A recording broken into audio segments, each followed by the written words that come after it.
चलिए, तो आज हम बात करने वाले हैं, हमारे पीछे जो आप देख रहे हैं मेरे दोस्त, वो है नेशनल मार्ग। क्या है? नेशनल राष्ट्रीय मार्ग, राजमार्ग। नेशनल राष्ट्रीय राजमार्ग की हम आज बात करेंगे, जिसमें तो सबसे पहले आपको याद रखना होगा, लिखा हुआ है कि सबसे लंबा जो लाइनें है, वो सबसे लंबा अगर राजमार्ग देखा जाए तो वो है नेशनल हाईवे 44। क्या है? NH 44 जो है वो सबसे लंबा नेशनल हाईवे है मेरे दोस्त। आप इसको याद रखिएगा। अगर हम इसकी बात करें, लंबाई की बात करें मेरे दोस्त, आप इसकी लंबाई की अगर हम बात करें तो लंबाई में याद रखिएगा जो है सो 3745 किलोमीटर है। 3745 किलोमीटर इसकी लंबाई है। अगर बात करें शुरुआत अगर कहाँ से होता है, इस जगह का शुरुआत, नेशनल हाईवे 44 का शुरुआत कहाँ से होता है, तो श्रीनगर से लेकर के कन्याकुमारी तक जाता है और समाप्त हो जाता है। अगर श्रीनगर की बात करें तो जम्मू कश्मीर से लेकर के तमिलनाडु तक, है ना, तमिलनाडु जाकर के क्या हो जाता है, समाप्त हो जाता है। और बात करते हैं कि आखिर इसमें जो राज्य है मेरे दोस्त, वो कौन कौन से राज्य हैं, आप उस राज्य को कैसे याद रखेंगे, है ना, उस राज्य को कैसे याद रखेंगे, आप उसको देखिए। तो याद रखिएगा, सबसे पहले आपको याद रखना होगा जम्मू कश्मीर। क्या याद रखना होगा? जम्मू कश्मीर याद रखना होगा। फिर पंजाब याद रखना होगा, हरियाणा याद रखना होगा और दिल्ली याद रखना होगा। और दिल्ली के साथ उत्तर प्रदेश भी याद रखिएगा। उत्तर प्रदेश के बाद महाराष्ट्र, महाराष्ट्र के बाद मध्य प्रदेश भी याद रखिएगा। तेलंगाना और आंध्र प्रदेश, कर्नाटक और तमिलनाडु जाकर क्या हो जाता है, समाप्त हो जाता है। नेशनल हाईवे 44 क्या हो जाता है, समाप्त हो जाता है। और इसकी विशेषता की बात करें तो भारत का सबसे लंबा और राष्ट्रीय राजमार्ग है। ठीक है, आप इसे याद रखिएगा। बात करते हैं उसके बाद सेकंड नंबर पे NH लिखा हुआ है, NH 27।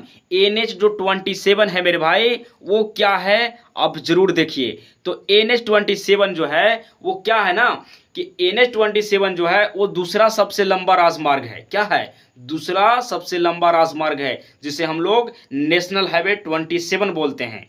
तो लगभग इसकी अगर लंबाई की बात करें तो लगभग लंबाई 3507 किलोमीटर इसकी लंबाई है। 3507 किलोमीटर इसकी लंबाई है।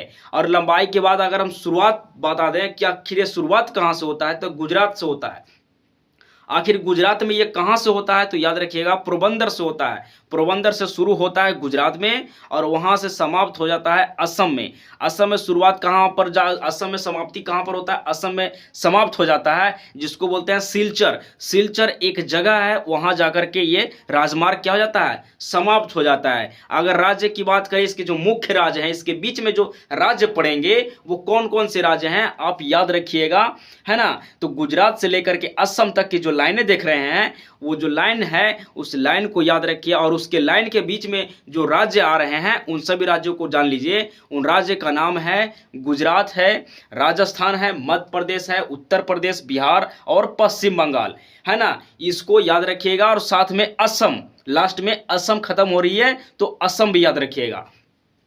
ये है इसके याद रखनी है। और ये जो मुख्य इनका राज्य है जो इस लाइन से होकर के, नेशनल हाईवे से होकर के 27 से गुजर रही है। बात करते हैं इसकी विशेषता की, तो पश्चिमी भारत को पूर्वोत्तर भारत से जोड़ता है। किसे जोड़ता है? पश्चिमी भारत पूर्वोत्तर भारत को क्या करता है, आपस में जोड़ देता है ना। तो चलिए आगे बात करते हैं। आगे क्या है मेरे भाई, तो आप याद रखिएगा। देखिए नेशनल हाईवे 52 लिखा हुआ है, आप देख रहे हैं, जिसकी जो लंबाई है वो पंजाब से लेकर के कर्नाटक तक है। कहाँ है? पंजाब से लेकर के कर्नाटक तक है। आखिर हम बात करते हैं कि ये इसकी लंबाई कितनी है, तो 2807 किलोमीटर इसकी लंबाई है, जो नेशनल हाईवे 52 है, जो तीसरा सबसे लंबा राजमार्ग है। इसको आप याद रखिएगा, है ना। और ये शुरुआत जो होता है मेरे भाई, वो पंजाब से शुरू होकर के कर्नाटक में जाकर के क्या हो जाता है, ये समाप्त हो जाता है। आखिर ये पंजाब में शुरू कहाँ से होता है, तो याद रखिएगा सांगरूर से होता है। क्या होता है? सांगरूर पंजाब में है, वहां से शुरू होता है और कर्नाटक में जाकर के अंकोला एक जगह है, वहां जाकर के समाप्त हो जाता है। कौन सा राजमार्ग है? वो है 52, नेशनल हाईवे 52 है। और इसकी अगर राज्य की बात करें कि इसके बीच में जो राज्य हैं, जो मुख्य राज्य जो आएंगे इस लाइन में, तो वो कौन कौन से राजमार्ग में आएंगे वो जान लीजिए। पंजाब आएगा, हरियाणा आएगा, राजस्थान आएगा, मध्य प्रदेश, महाराष्ट्र और कर्नाटक आकर समाप्त हो जाएगा। ठीक है, उसके बाद बात करते हैं विशेषता की। तो उत्तर भारत को दक्षिण पश्चिम भारत में क्या करता है या जोड़ता है, दक्षिण पश्चिम भारत को जोड़ देता है। बात करते हैं आगे नेशनल हाईवे 48 की। क्या किसे बात करते हैं, नेशनल हाईवे 48 की। तो जान लीजिए इसकी लंबाई जो है मेरे भाई, इसकी लंबाई है 2040 किलोमीटर। क्या है, 2040 किलोमीटर इसकी लंबाई है। और इसकी शुरुआत जो है वो सूरत से लेकर के कोलकाता, इसमें लिखा हुआ है सूरत से कोलकाता तक है। देखिए ठीक है, सूरत से कोलकाता तक के लिखा हुआ है नेशनल हाईवे जो क्या है 48। लेकिन असलियत में अगर हम आपको बता दें तो नेशनल हाईवे जो 48 है वो दिल्ली से चेन्नई तक जाता है। कहाँ तक जाता है, दिल्ली से चेन्नई तक जाता है। आप इसे जरूर याद रखिएगा, है ना। तो अगर हम बात करें कि इसके बीच में आखिर तमिलनाडु में चेन्नई में जाकर के समाप्त हो जाता है दिल्ली से शुरू होकर के, ठीक है। लेकिन आपको इसमें सूरत से कोलकाता दिया हुआ है, लेकिन आप इसे भी याद रखिएगा, सवाल दोनों में से आ सकते हैं। तो चलिए हम आपको बताते हैं कि इसके बीच में जो राजमार्ग है वो कौन कौन से राजमार्ग के बीच में जो राज्य आ रहे हैं वो कौन कौन से राज्य हैं। तो याद रखिएगा, पहला राज्य तो दिल्ली, हरियाणा, राजस्थान, गुजरात, महाराष्ट्र, कर्नाटक और तमिलनाडु जाकर के क्या हो जाता है, समाप्त हो जाता है। और इसकी विशेषता की बात करें तो दिल्ली, मुंबई और बेंगलुरु जैसे बड़े शहरों को क्या करता है, आपस में जोड़ता है। ये राजमार्ग है। तो आगे हम बात करते हैं नेशनल हाईवे 30 की। किसकी बात करते हैं, नेशनल हाईवे 30, है ना, NH30, यानी कि 5वां सबसे लंबा राजमार्ग है जिसका नाम है NH30। आखिर आप समझिए कि इसकी लंबाई जो है 1873 किलोमीटर है। और इसकी शुरुआत जो है सो मेरे भाई वो उत्तराखंड से शुरू होकर के आंध्र प्रदेश में समाप्त हो जाती है। आंध्र प्रदेश में क्या हो जाती है, समाप्त हो जाती है। आखिर ये जो शुरुआत होता है उत्तराखंड से वो कौन से जगह से होता है मेरे भाई, आप इसे जरूर बताइए। और कौन से जगह से होता है आप इसे देख लीजिए कि कौन सा जगह से होता है। तो इसे भी याद रखिएगा, शुरुआत जो है सो सितारगंज से होकर के, सितारगंज जो है सो उत्तराखंड में पड़ता है। सितारगंज जो है वो उत्तराखंड में पड़ता है और वहां से विजयवाड़ा जाकर के आंध्र प्रदेश में समाप्त हो जाता है नेशनल हाईवे 30। अगर मुख्य राज्य की हम बात करें तो इसके बीच में जो राजमार्ग में जो राज्य आएंगे वो है उत्तराखंड, उत्तर प्रदेश, मध्य प्रदेश, छत्तीसगढ़ और तेलंगाना, आंध्र प्रदेश जाकर के समाप्त हो जाता है। विशेषता की बात करें तो उत्तर भारत को दक्षिण भारत से क्या करता है, जोड़ता है। आप इसे याद रखिएगा। बहुत अच्छे से, बहुत शॉर्ट तरीके से हमने मैप के थ्रू आपको समझाया। और मैप आप देख रहे हैं कि किस तरह से बनाया हुआ है और इसमें सभी राजमार्ग को लाइनिंग खींचा हुआ है याद करने के लिए, ताकि बच्चों को समझ में आ सके। देखिए NH जो 44 है वो किसे दर्शाता है, वो रेड कलर का आपको जो दिख रहा है लाइन वो दर्शाता है NH 44 को।